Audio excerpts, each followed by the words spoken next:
नमस्कार जोहार, आप देख रहे हैं झारखंड समाचार। चलिए जानते हैं झारखंड की 25 बड़ी खबरों को फटाफट अंदाज में। तो पहली खबर देखिए, जहां शहीद आरक्षियों के परिजनों को 1 करोड़ 10 लाख की सम्मान राशि। मुख्यमंत्री हेमंत सोरेन ने कांके रोड स्थित आवासीय कार्यालय में पलामू जिला बल के शहीद आरक्षी सुनील कुमार राम और सनातन कुमार महतो के परिजनों को 1 करोड़ 10 लाख रुपए की सम्मान राशि का चेक सौंपा। ये राशि स्टेट बैंक ऑफ इंडिया और राज्य सरकार के संयुक्त प्रयास से दोनों परिवारों के खातों में जमा की जाएगी। मुख्यमंत्री ने शहीद परिजनों से मुलाकात कर उनके पारिवारिक हालत की जानकारी ली और कहा कि राज्य सरकार सदैव शहीद परिवारों के साथ खड़ी है। उन्होंने शहीदों की वीरता को नमन करते हुए कहा कि यह सम्मान राशि बच्चों की उज्जवल भविष्य के लिए सहायक साबित होगी। मुख्यमंत्री ने घोषणा की कि रांची में शहीद जवानों के बच्चों के लिए एक आवासीय विद्यालय बनाया जाए। विद्यालय के लिए 4 एकड़ भूमि चिन्हित की गई है। साथ ही पुलिस कर्मियों के लिए एक अस्पताल की योजना पर भी काम जारी है। सरकार ने दोनों शहीदों की पत्नियों को कलर पद पर नियुक्ति देने का निर्णय लिया है। कार्यक्रम में वित्त मंत्री राधाकृष्ण किशोर, डीजीपी अनुराग गुप्ता, एसपी रेशमा रमेशन और एसबीआई के अधिकारी उपस्थित रहे। अगली खबर देखिए, जहां उम्मीद है दीपावली से पहले राज्य कर्मियों को बढ़े डीए का लाभ मिलेगा। दीपावली से पहले झारखंड सरकार राज्य कर्मियों को बड़ा तोहफा देने की तैयारी में है। वित्त विभाग ने राज्य कर्मचारियों के महंगाई भत्ते में बढ़ोतरी का प्रस्ताव तैयार करने का निर्देश जारी कर दिया है। संभावना है कि आगामी सप्ताह में होने वाली कैबिनेट बैठक में इस प्रस्ताव पर मुहर लग जाएगी।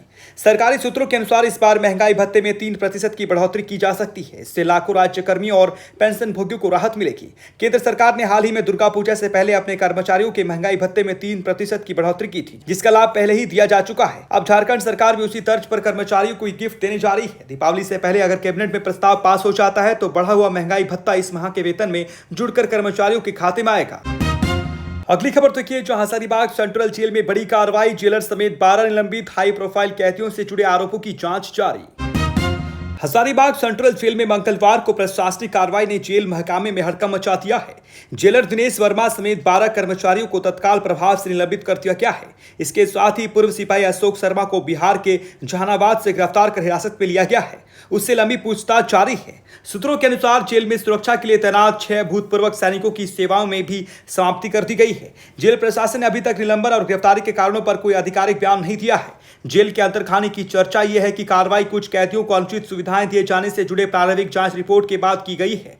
हजारीबाग सेंट्रल जेल में कई हाई प्रोफाइल कैदी बंद हैं, जिन पर प्रशासन पहले से ही नजर बनाए हुए हैं। प्रारंभिक जांच में कुछ गड़बड़ियां सामने आई है, जिन्हें ध्यान में रखते हुए सख्त कदम उठाया गया है। जेल महकामे में इस कार्रवाई के बाद हड़कंप मचा हुआ है और अधिकारी सतर्क हो गए हैं। पूरे जांच रिपोर्ट आने के बाद ही असली कारणों का खुलासा किया जाएगा। अगली खबर देखिए, जो सारंडा वाइल्ड लाइफ सेंचुरी के वास्तविक लाभ के लिए संतुलित और सतर्क दृष्टिकोण आवश्यक है। सारंडा को वाइल्ड लाइफ सेंचुरी घोषित करने के सुप्रीम कोर्ट के आदेश का स्वागत करते हुए वित्त मंत्री राधाकृष्ण किशोर ने कहा कि केवल कागज पर यह घोषणा किसी भी पक्ष को लाभ नहीं पहुंचा सकती। उन्होंने स्पष्ट किया कि वन्य जीव और स्थानीय लोगों के हितों का समान रूप से ध्यान रखना जरूरी है। इस क्षेत्र में रहने वाले लोगों की आजीविका प्रभावित न हो, इसके लिए संभावित समस्याओं को दूर करना आवश्यक है। राधाकृष्ण किशोर ने बताया कि सारंडा वन क्षेत्र की सुरक्षा और कानून व्यवस्था सुनिश्चित करने के लिए मानव संसाधन और पुलिस पिकेट की व्यवस्था करनी होगी। उन्होंने कहा कि राज्य सरकार की अनुमति के बिना सुप्रीम कोर्ट में शपथ पत्र दायर करना उचित नहीं था। पहली बार यह शपथ पत्र 2 दिसंबर 2024 को और दूसरी बार 29 अप्रैल 2025 को दायर किया गया। सारंडा क्षेत्र में 5 मंत्रियों की समिति ने स्थल निरीक्षण किया और स्थानीय ग्रामीणों ने अपने हितों की चिंता जताई। ग्रामीणों का कहना था कि वाइल्ड लाइफ सेंचुरी घोषित होने से उन्हें विस्थापित किया जा सकता है। अगली खबर देखिए, जहां चंपा सोरेन का संदेश स्पष्ट है। आदिवासी समाज का सशक्तिकरण ही प्राथमिकता होनी चाहिए। झारखंड के पूर्व मुख्यमंत्री चंपा सोरेन ने मौजूदा राज्य सरकार पर आदिवासी समाज के मुद्दों की अनदेखी का आरोप लगाया है। उन्होंने सोशल मीडिया पर साझा किए पोस्ट में कहा कि अदालत के आदेश के बावजूद सरकार पेशा अधिनियम लागू करने से बच रही है। उनका कहना है कि पेशा अधिनियम आदिवासी स्वशासन और पारंपरिक ग्राम सभाओं को सशक्त बनाने के लिए बेहद महत्वपूर्ण है। चंपा सोरेन ने बताया कि मुख्यमंत्री रहते हुए उन्होंने पेशा अधिनियम की समीक्षा कर ग्राम सभाओं को आर्थिक रूप से मजबूत बनाने के लिए विशेष प्रावधान जोड़े थे। इसके तहत सभी बालू घाटों और लघु खनिजों के खनन अधिकार ग्राम सभाओं को देने का प्रस्ताव तैयार किया गया, जिसे विधि विभाग से स्वीकृति मिल चुकी थी, लेकिन 1.5 साल बीत जाने के बाद भी इसे लागू नहीं किया गया। पूर्व सीएम ने कहा कि पेशा लागू होने पर आदिवासी बहुल इलाकों में किसी भी सभा या धार्मिक स्थल के निर्माण से पहले ग्राम सभा और पारंपरिक ग्राम प्रधानों, पाहन, माझी, प्रगना, मुंडा आदि की अनुमति जरूरी होगी। इससे पारंपरिक स्वशासन व्यवस्था मजबूत होगी और धर्मांतर पर भी रोक लगी। उन्होंने चेतावनी दी कि यदि धर्मांतरण पर नियंत्रण नहीं किया गया तो शरणा स्थल और अन्य पूजा स्थल उजड़ सकते हैं और आदिवासी संस्कृति खतरे में पड़ सकती है। अगली खबर देखिए, जहां बोकारो में आदिवासियों की आक्रोश महारैली। कुर्मी को एसटी सूची में शामिल करने के खिलाफ गूंजे नारे। झारखंड में कुड़मी समुदाय को अनुसूचित जनजाति में शामिल करने की मांग को लेकर आदिवासी समाज का विरोध तेज हो गया। बुधवार को बोकारो में बड़ी संख्या में आदिवासी नागरिकों ने आक्रोश रैली निकाली। रैली बिरसा चौक नया मोड़ से शुरू होकर जिला प्रशासन कार्यालय तक पहुंची, जिसमें हजारों लोग शामिल। रैली में युवाओं, महिलाओं, बुजुर्गों और सामाजिक कार्यकर्ताओं ने पारंपरिक गमछा पहने और हाथों में झंडे व तख्तियां लेकर आदिवासी एकता जिंदाबाद के नारे लगाए। कई लोग पारंपरिक वाद्य यंत्र और हथियारों के साथ अपने समुदाय की एकजुटता और अस्मिता प्रदर्शित करते रहे। आदिवासी संगठनों ने कहा कि कुड़मी समाज को एसटी सूची में शामिल करना ऐतिहासिक और सामाजिक दृष्टि से गलत है। उनका कहना था कि यह कदम आदिवासियों के अधिकार, भूमि, शिक्षा और आरक्षण पर प्रतिकूल प्रभाव डालेगा। नेताओं ने चेतावनी दी कि यदि ये मांग लागू हुआ तो राज्यव्यापी आंदोलन तेज किया जाएगा। अगली खबर देखिए, जहां प्रतुल सहदेव का आरोप, स्वास्थ्य विभाग के टेंडर में जानबूझकर मुश्किल शर्तें, स्थानीय कंपनियों को नहीं मिलने दिया काम। भाजपा के प्रदेश प्रवक्ता प्रतुल सहदेव ने प्रदेश मुख्यालय में प्रेस वार्ता में हेमंत सरकार पर टेंडर घोटाले और भ्रष्टाचार के आरोप लगाए हैं। उन्होंने कहा कि स्वास्थ्य विभाग द्वारा नर्सिंग, पैरामेडिकल और तकनीकी स्टाफ के लिए जारी टेंडर संख्या 4374 में ऐसी कठिन शर्तें डाली गई जिससे झारखंड की स्थानीय कंपनियां हिस्सा ही नहीं ले सकती। प्रतिकूल ने इसे 50 करोड़ का घोटाला करार देते हुए कहा कि यह टेंडर केवल बिहार की ब्लैकलिस्टेड कंपनी को फायदा पहुंचाने के लिए बनाया गया है। उन्होंने तुलना करते हुए बताया कि 2022 में इसी तरह का टेंडर निकाला था। उस समय EMD 4 lakh, single work order 3 crore, company का टर्नओवर 5 करोड़ था। अब EMD 15 lakh, work order 15 crore और टर्नओवर 25 करोड़ कर दिया गया है। प्रतुल ने कहा कि इस कंपनी को झारखंड की प्रतिष्ठित यूनिवर्सिटी ने खारिज किया था, लेकिन टेंडर में केवल एक आउटसोर्सिंग के आधार पर इसे अनुमति देने का प्रावधान किया गया। उन्होंने मुख्यमंत्री और स्वास्थ्य मंत्री से स्थानीय कंपनी और झारखंडियत को महत्व देने की अपील की। यह आरोप स्वास्थ्य विभाग की टेंडर प्रक्रिया की पारदर्शिता और निष्पक्षता पर सवाल उठाता है और स्थानीय उद्यमियों के लिए गंभीर चिंता का विषय बन गया है। अगली खबर देखिए, जहां साहेबगंज के उधवा प्रखंड में गरीब मजदूर और किसानों से अवैध वसूली का आरोप।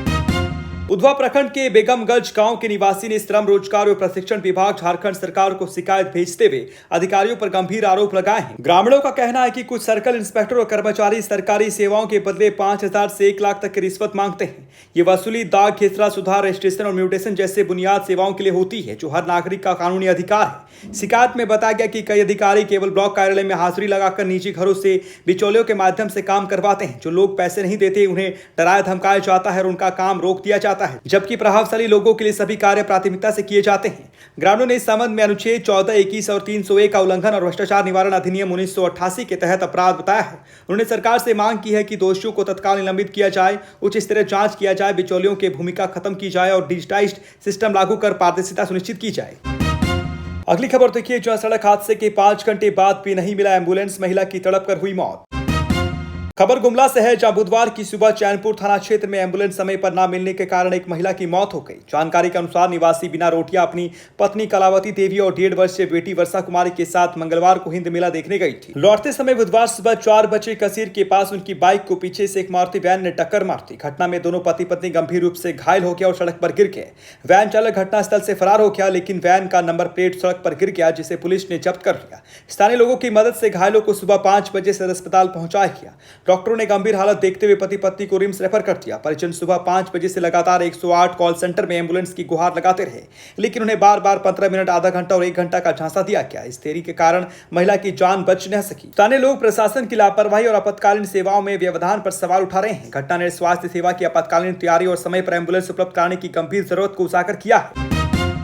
अगली खबर देखिए, जहां चांडिल में आदिवासी समुदाय ने कुड़मी समाज की एसटी सूची में शामिल होने के विरोध में धरना प्रदर्शन किया।